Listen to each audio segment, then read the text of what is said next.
What a great opportunity, what a great forum, and what a great opportunity to talk here at Upgrade 2024. I hope you're all having a great time. I know that we've all heard about the challenges of innovation and moving an idea from the research bench into from the research bench into a product, right? And building the product streams, the manufacturing capability, and so on. And that problem has been around for a while. We all know it exists. It's even been given a term, the Valley of Death that we all know about. Many of us have been here in this room in the Valley of Death multiple times. We probably even have a roadmap on the back of our hand about maybe how to navigate that Valley of Death and get from one side to the other. We also been told in things that we read that build your program so you fail fast and fail often, right?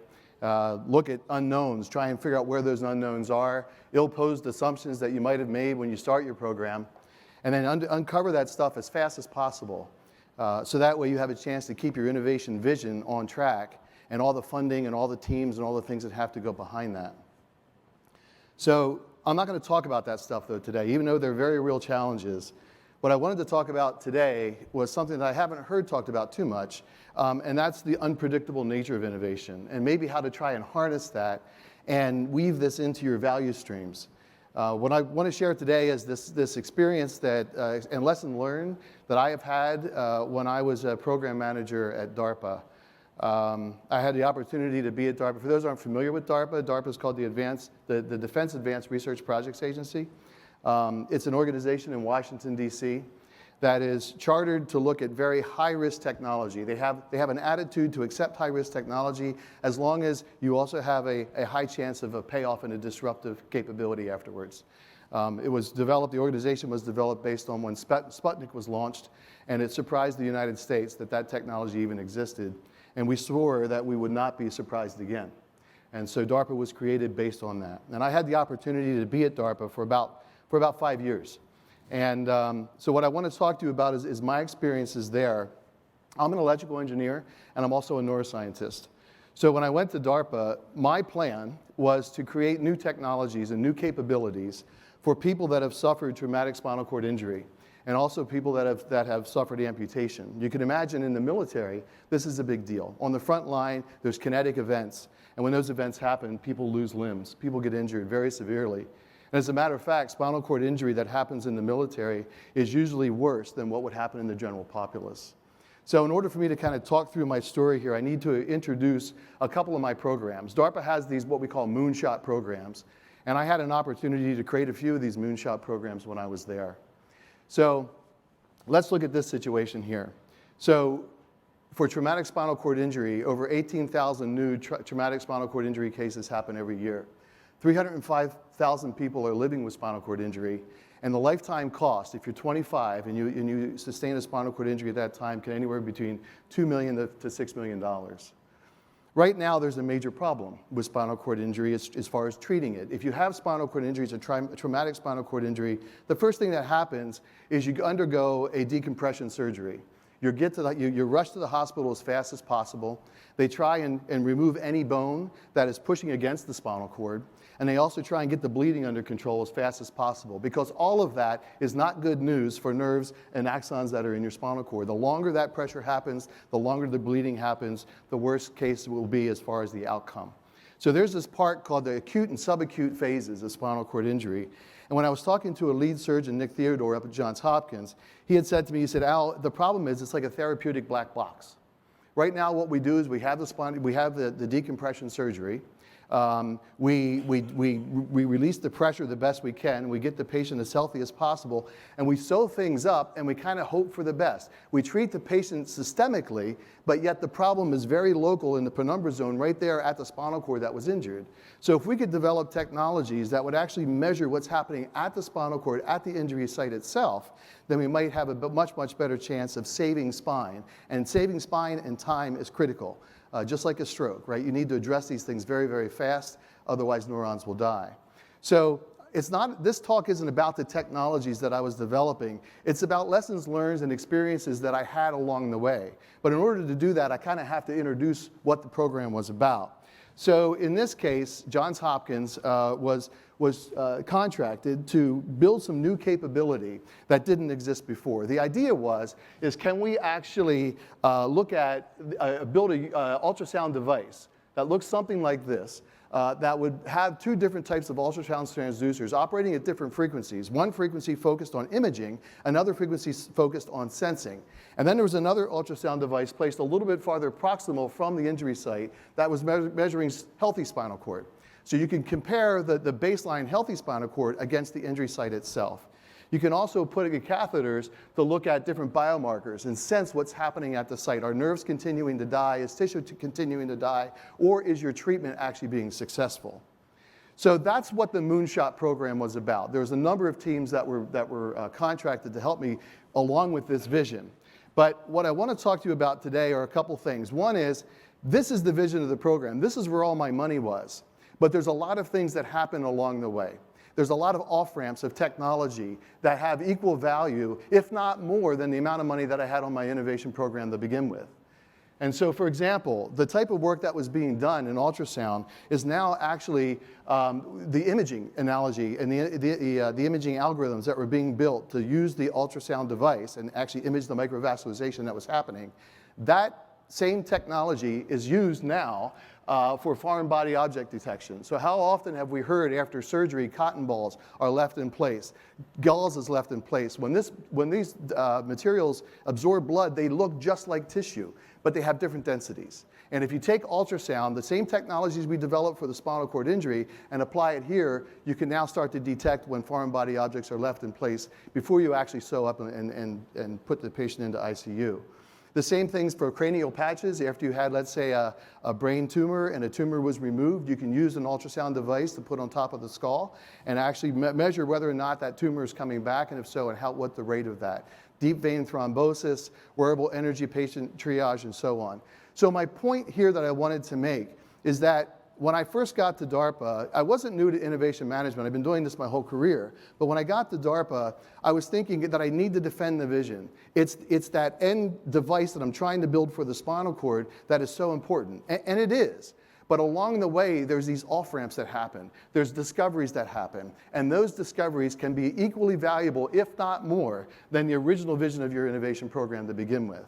And so you need to take that into account, or at least that's what I had learned, to take that into account, because when you're trying to relate successes to the management team and verify, hey, I need to still keep money on my program, even if you're missing the target a little bit, there's so many other things that are happening along the way that have value.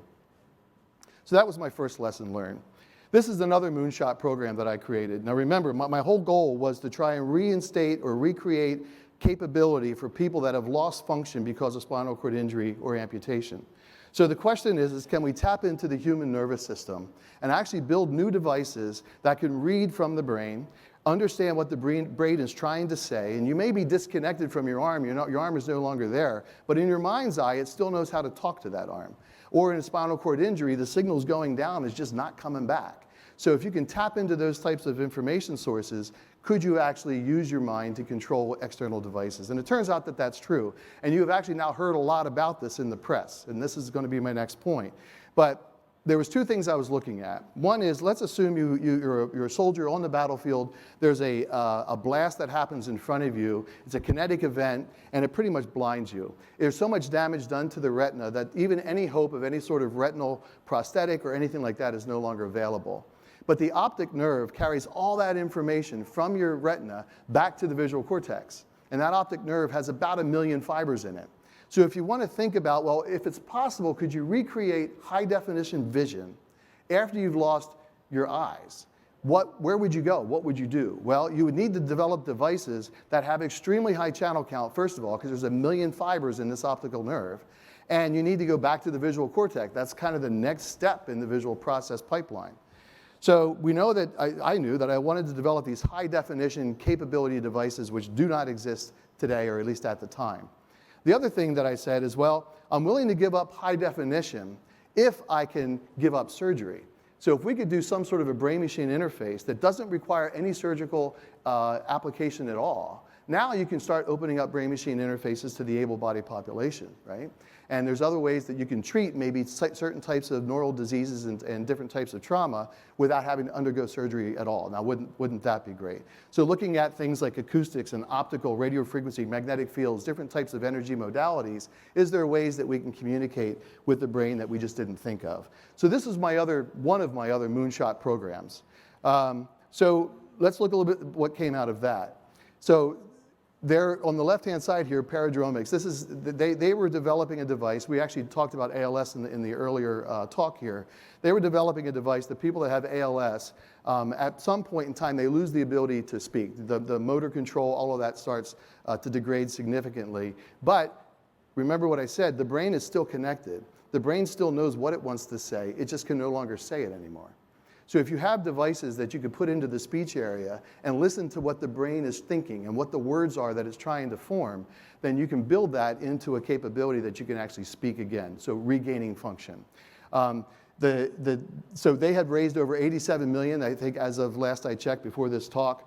They've got medical device designation breakthrough for the FDA, and they're off and running.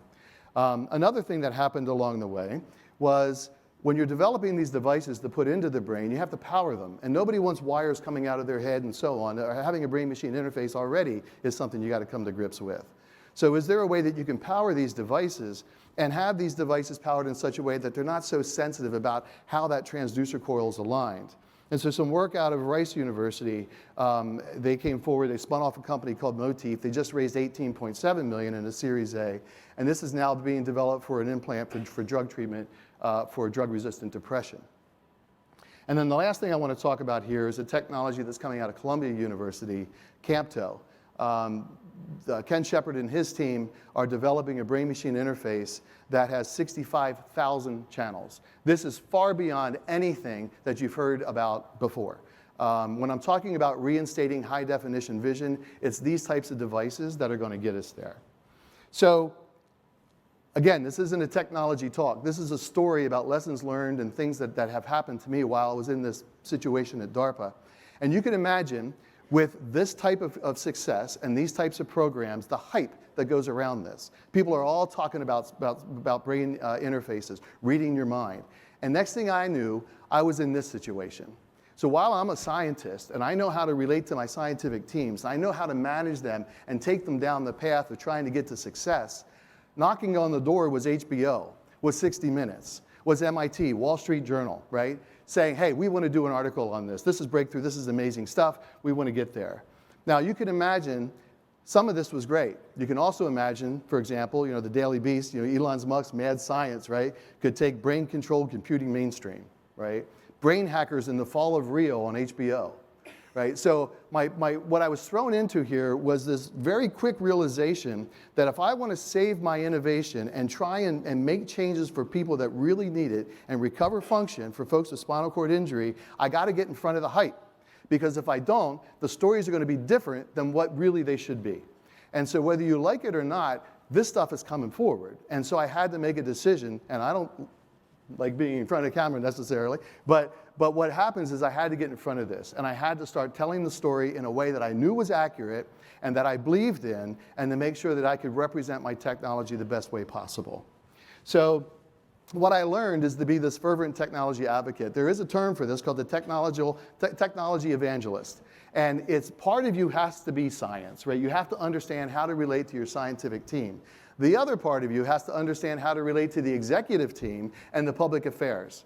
Because things change in research. We know that. The vision that was set 5 years ago for brain-machine interfaces changes. We learn certain things. Do we really need 65,000 channels? Yeah, we probably need more. What happens if it's not powered this way? Can you get by with a wire interface initially? Is that still going to be good enough? There's a lot of discussions and decisions that have to be made, and that has to be translated into a different language for the executive teams.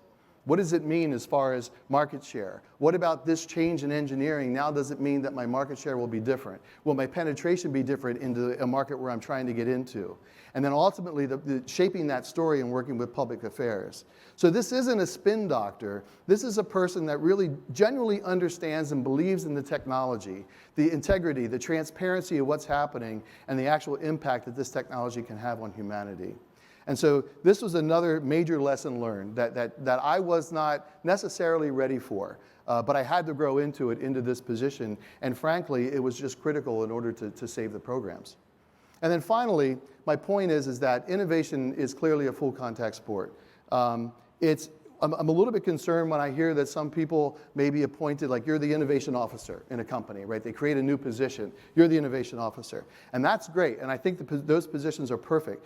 My concern is that the perception then will be, is you're in charge of innovation. And if it's not one belly button, it's multiple people, it's a culture, it's embedded in the organization. So it's not just the scientists doing the work, but it's the people representing those scientists, speaking for those scientists in ways or in business language that maybe the scientists aren't necessarily great at, nor should they be. And it's about leadership, and it's about risk tolerance, because innovation does not necessarily happen according to plan. Matter of fact, you can guarantee it will not. So what about when things change? What about when we put $3 million on this idea and it didn't work out? Well, now I want another $3 million on this. How do you sell that to leadership? And it's these off-ramps, and it's these other things that happen along the way that really bring the value. Getting the commitment from the leadership team, multiple value streams are going to be important, making sure the culture's there. And the one thing that I found when I'm working with trying to select a scientific team is to make sure that not only are you trying to pick the best, right? I mean, this is unmatched excellence that you can find in order to pull off what it is you're trying to do, especially for aggressive innovation research programs. But on top of that, you want to make sure that your research is aligned to the ask. So for example, if I'm picking a team to build new technologies for spinal cord injury and recovery, and that team is not really interested in spinal cord injury, but you're dangling multi-millions of dollars there, it ends up being this shiny object that you start tracing. And you try and make a difference in this area, but the team maybe isn't really committed. So what I learned is when I'm picking the teams, the history and the work that they've done leading up to this really needs to be aligned to what it is that I'm asking them to do, because otherwise it actually could end up being a detractor. So those were some things hopefully that maybe you haven't thought of or experienced, but these were things that I was experiencing real time while I was at DARPA. Thank you very much for the opportunity to talk to you, and I look forward to talking maybe over lunch.